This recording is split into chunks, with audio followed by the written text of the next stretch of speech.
আসসালামু আলাইকুম। প্রিয় দর্শক, অন্য মঞ্চের আলাপ চাইতায় আপনাদের সকলকে আমন্ত্রণ জানাচ্ছি।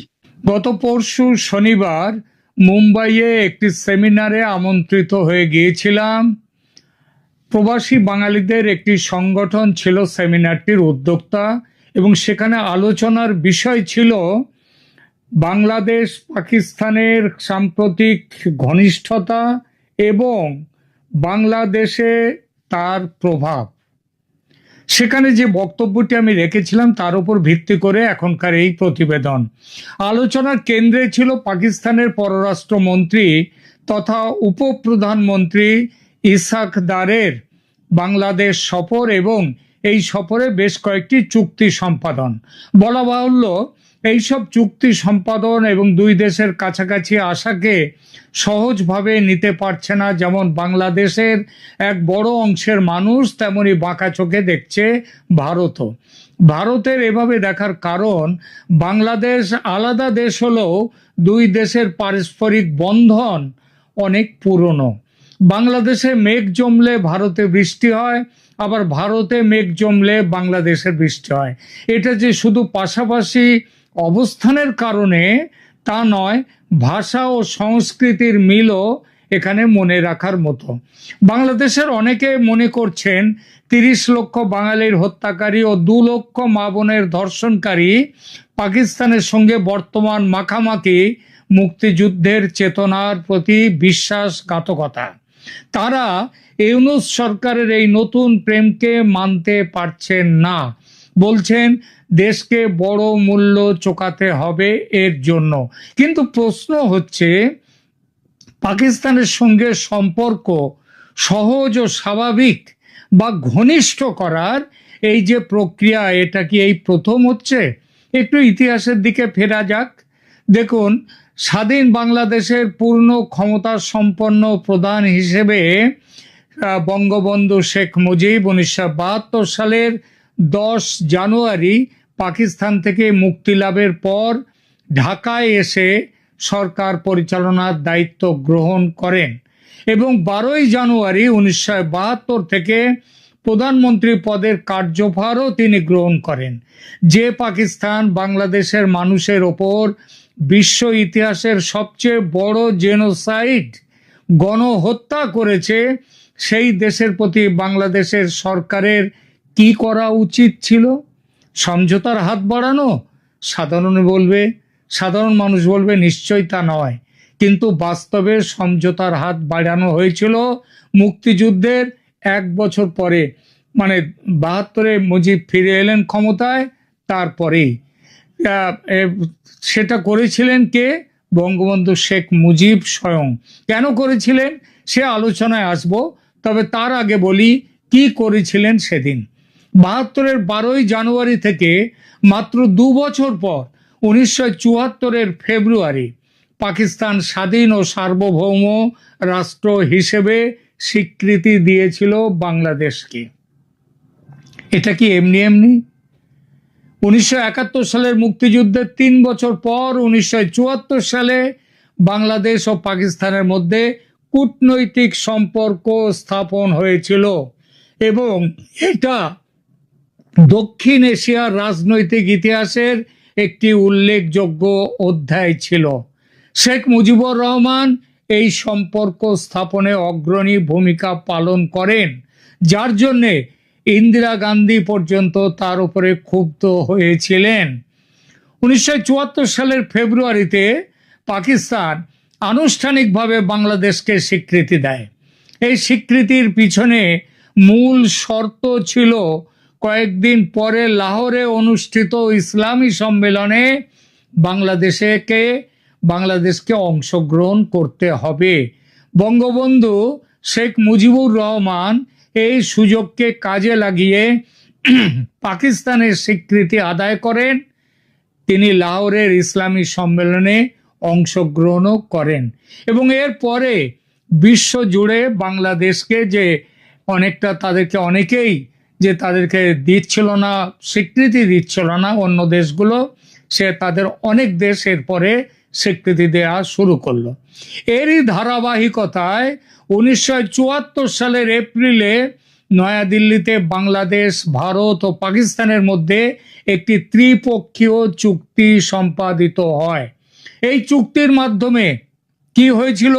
71-এর যুদ্ধবন্দীদের প্রত্যাবাসন, পাকিস্তানে আটকে পড়া বাঙালি ও বাংলাদেশে আটকে থাকা পাকিস্তানিদের স্বদেশ প্রত্যাবর্তনের ব্যবস্থা করা হয় এই চুক্তি অনুযায়ী।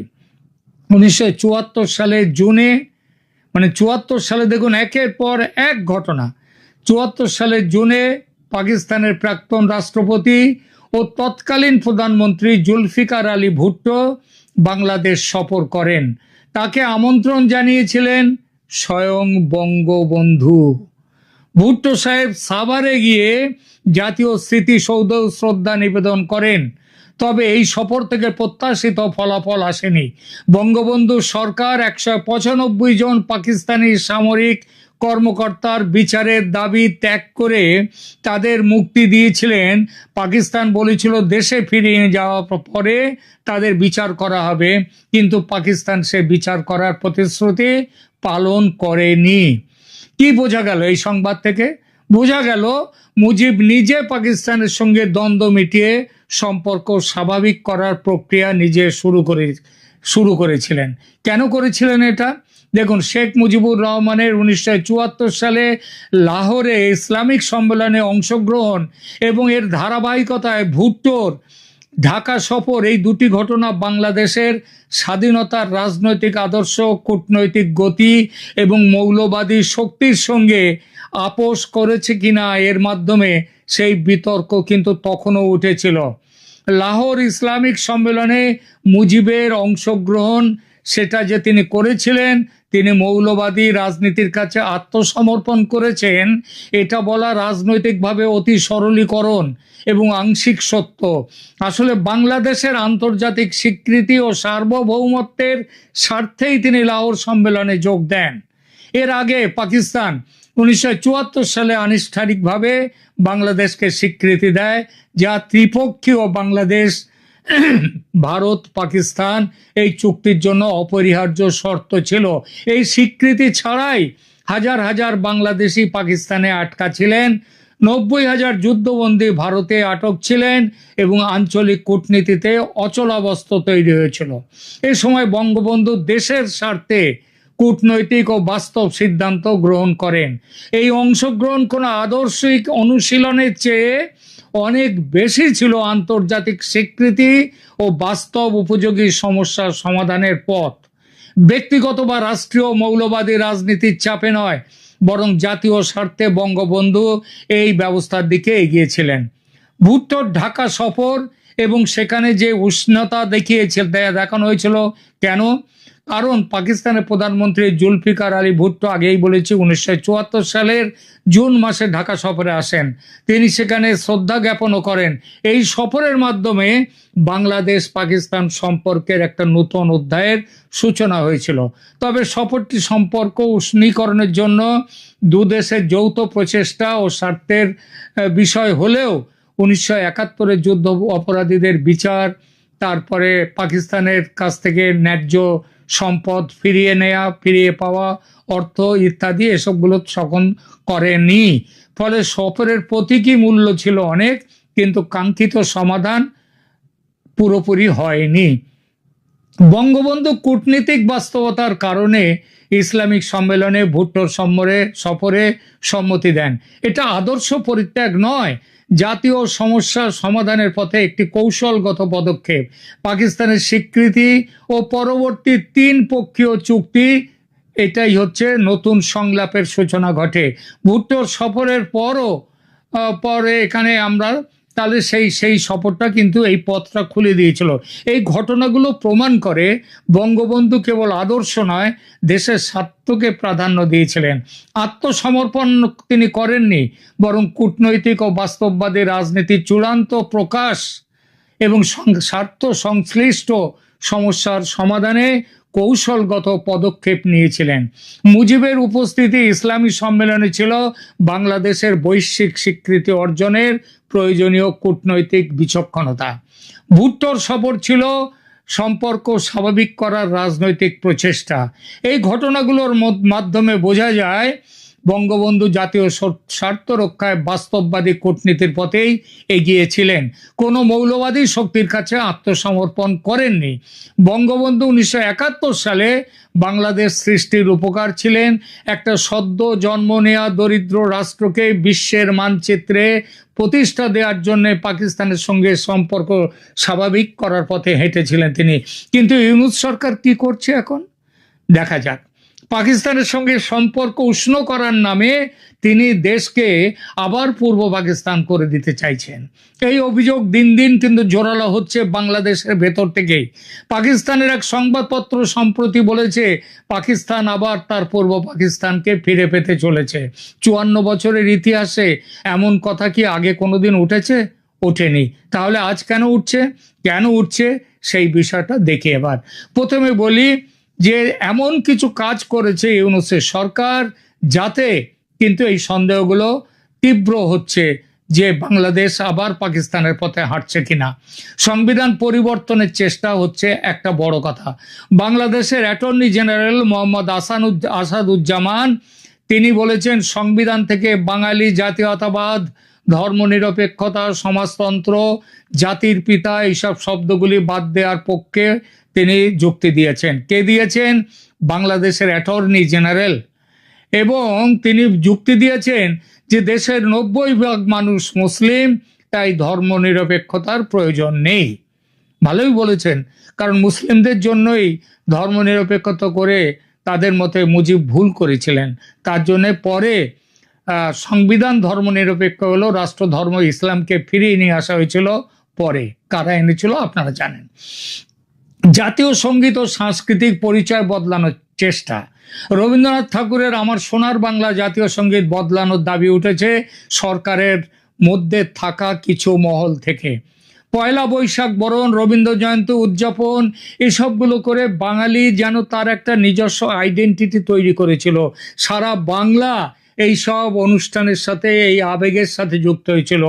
এই এখন এসে এবার দেখা যাচ্ছে তাতে আঘাত পড়ছে। রবীন্দ্র জয়ন্তী, পয়লা বৈশাখ, সেই আবেগ আর নেই বাংলাদেশের। এমনকি সরকার তারা কিন্তু এই আবেগটাকে বন্ধ করে দিয়েছে, কারণ এটা রাস্তায় দেখাতে গেলে কিন্তু তাদের উপরে আঘাত নেমে আসার সম্ভাবনা ছিল। এরপরে ধরুন জয় বাংলা স্লোগান। ইউনূস সরকার জয় বাংলাকে জাতীয় স্লোগান ঘোষণা করার রায়, যেটা হাইকোর্ট দেয়া বাতিলের জন্য, সেই কোর্টের রায় বাতিলের জন্য হাইকোর্টে আবেদন করেছে। কি বোঝাচ্ছে? এটি মুক্তিযুদ্ধের স্মৃতি মুছে দেয়া। জয় বাংলা ছিল মুক্তিযুদ্ধের একটা আবেগ। জয় বাংলা বললে মানুষ, যারা বাংলাদেশের মানুষ, তাদের ভেতরে মুক্তিযুদ্ধের চেতনা তাদের মধ্যে সঞ্চারিত হতো। সেই মুক্তিযুদ্ধের স্মৃতি মুছে দেওয়ার একটি প্রচেষ্টা এটা। জামায়াতে ইসলামীর প্রভাব। পাকিস্তানের দালাল জামায়াতে ইসলামী মুক্তিযুদ্ধের বিরোধী, এটা সবাই জানে। এবং এর প্রভাব এই ইউনূস সরকারকে জামাতের প্রভাব আজ বৃদ্ধি পেয়েছে। যুদ্ধ অপরাধ আদালতের চিফ প্রসিকিউটর হিসেবে তাজুল ইসলামের নিয়োগ, যিনি পূর্বে রাজাকারদের আইনি প্রতিনিধিত্ব করেছিলেন, সেটা বোঝায় যে বাংলাদেশ কোন দিকে চলেছে। এরপরে ধরুন উর্দু ভাষাকে গৌরবান্বিত করা হচ্ছে, মহা সমারোহে ইকবাল জয়ন্তী পালন করা হচ্ছে, জিন্নার জয়ন্তী পালন করা হচ্ছে। কি বোঝায় এসব দিয়ে? এরপরে দেখুন আন্তর্জাতিক, ভারত বাংলাদেশ একটা 54 বছরের ইতিহাস। তার মধ্যে মাঝে মাঝে খাটাস এসেছে, মাঝে মাঝে প্রবলেম এসেছে, কিন্তু আজ ঠিক যেভাবে এই দুই দেশের সম্পর্ক এসছে সেইটা কোনোদিন তো ছিল না। এরপরে ধরুন এইসব উপাদান বিবেচনা করলে দেখা যায় যে ধর্মীয় রাজনীতির প্রাধান্য বৃদ্ধি পেয়েছে বাংলাদেশে। এটাও পাকিস্তানের দিকে চলে যাওয়ার, পূর্ব পাকিস্তান হওয়ার একটা বড় কারণ। ধর্মনিরপেক্ষতাকে থেকে সরে এসেছে এই সরকার। মুক্তিযুদ্ধের ইতিহাস মুছে দেওয়ার চেষ্টা হয়েছে। মুক্তিযুদ্ধের স্মৃতিবাহী সমস্ত ভবন, সৌধ, ভাস্কর্য ভেঙে ফেলা হয়েছে। সরকারের প্রকাশ্য প্রশ্রয়ে মুক্তিযুদ্ধের যে ঐতিহ্য, মুক্তিযুদ্ধের সব থেকে বড় স্মৃতিমণ্ডিত যে বাড়ি ধানমন্ডির 32 নম্বর, সেটা বাড়ি ভেঙে ফেলার পর পাকিস্তানের সরকার, পাকিস্তানের মন্ত্রী, তারা কি উল্লাস প্রকাশ করেছে এই প্রসঙ্গে সেটা মনে রাখতে হয়। বাঙালি জাতীয়তাবাদ বর্জন করে বাঙালি জাতীয়তাবাদ নয়, এটা হচ্ছে ইসলামী পাকিস্তানি ইসলামী মানসিকতা নিয়ে আসার চেষ্টা। এক কথায় বলি, মুজিবের পাকিস্তানের সঙ্গে সম্পর্ক উন্নয়ন করা ছিল বাংলাদেশকে তার স্বাভিমান, তার সংস্কৃতি, তার ঐতিহ্য এই সব নিয়ে নিজের পায়ে দাঁড় করানো। আর ইউনূসের পাকিস্তানি সংযোগ হলো দেশকে নতুন করে পূর্ব পাকিস্তান করে তোলা। এটাই হলো তফাৎ। এখানেই বিরাম নিচ্ছি। ধন্যবাদ।